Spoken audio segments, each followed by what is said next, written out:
I had worn a glove on my left hand for 11 years before anyone asked me why.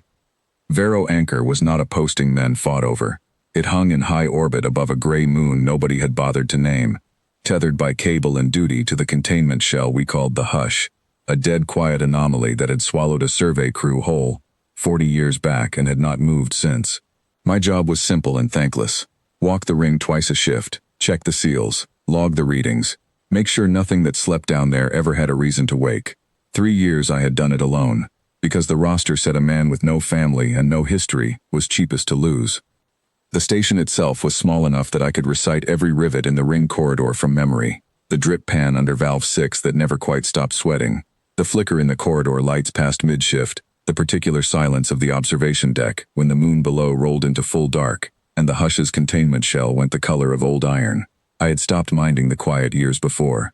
A man who has no family waiting anywhere learns to make peace with rooms that don't answer back. I ate alone, slept alone, and told myself the mark under my glove was nothing but an old scar from a childhood I couldn't remember well enough to argue with.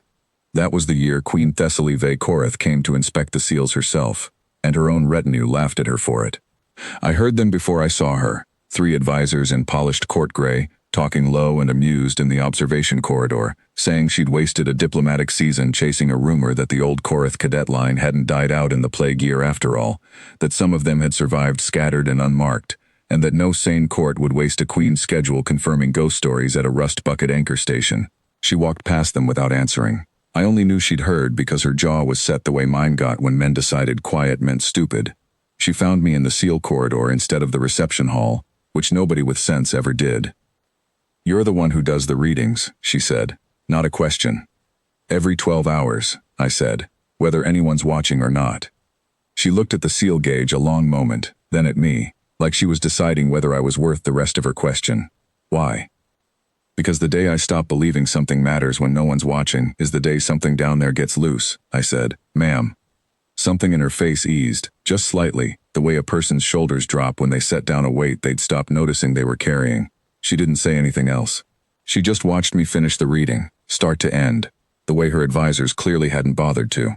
The mandatory blood scan came 2 days later, same as it always did, biannual, station protocol, because long exposure to Hush radiation curdled a man's blood chemistry in ways nobody fully understood, and everybody was required to track. I'd sat through 11 of these scans without incident. The 12th one, the tech went quiet in a way that made the hair go up on my arms. "Sir, I need you to hold still," he said. "The reader's throwing a marker I've never seen outside a court registry." "Recalibrate it," I said. He did. It came back the same. He ran it a 3rd time anyway, muttering under his breath about calibration drift, about cosmic interference, about anything that would let the number mean something ordinary. It didn't. The marker sat there on the display, patient and unbothered by his disbelief, the same way the seal gauge sat there every night whether or not I chose to trust it. By the time the results reached the medical bay's senior officer, 3 more people had looked at them, and none of them would say the words out loud in front of me. It was Thessaly who said them, when she was called down still half in her inspection coat, because the marker the scanner found had a name, and the name was one that belonged to her own bloodline's oldest branch, the Korath cadet line, the one the court called extinct, the one her own advisors had mocked her for chasing across a dozen dead-end postings. "Show me his wrist," she said. I'd kept that glove on for 11 years because the mark under it had gotten me pulled out of 2 children's homes as a boy, on the grounds that unexplained brands made administrators nervous, and because nobody in any orphan ledger had ever cared enough to ask what it actually was. I peeled it back now because a queen asked, and because for once someone in the room looked like they already half knew the answer, and needed only to see it confirmed. The mark was a 7-point compass rose, faded silver gray against my skin, exactly matching the one stitched into the collar of her inspection coat. Nobody in that medical bay spoke for a long moment. Then one of her advisors, the same one I'd heard laughing in the corridor, said, quiet and stunned, "That's not possible. The line was documented lost at Korath's Landing. All of them. All of them but the ones smuggled out before the fever took the rest," Thessaly said, not looking away from my wrist. "I have been telling you that for 6 years." I want to say I felt something enormous in that moment. Trumpets, revelation, the sense of a life rearranging itself around a single fact. Mostly I felt tired, and a little embarrassed, the way a man feels when a stranger finds something he'd spent a lifetime hiding as if it were shameful, and it turns out it was never shameful at all. I had been an orphan with a hidden mark for 36 years. It did not feel, in that first minute, like being a prince.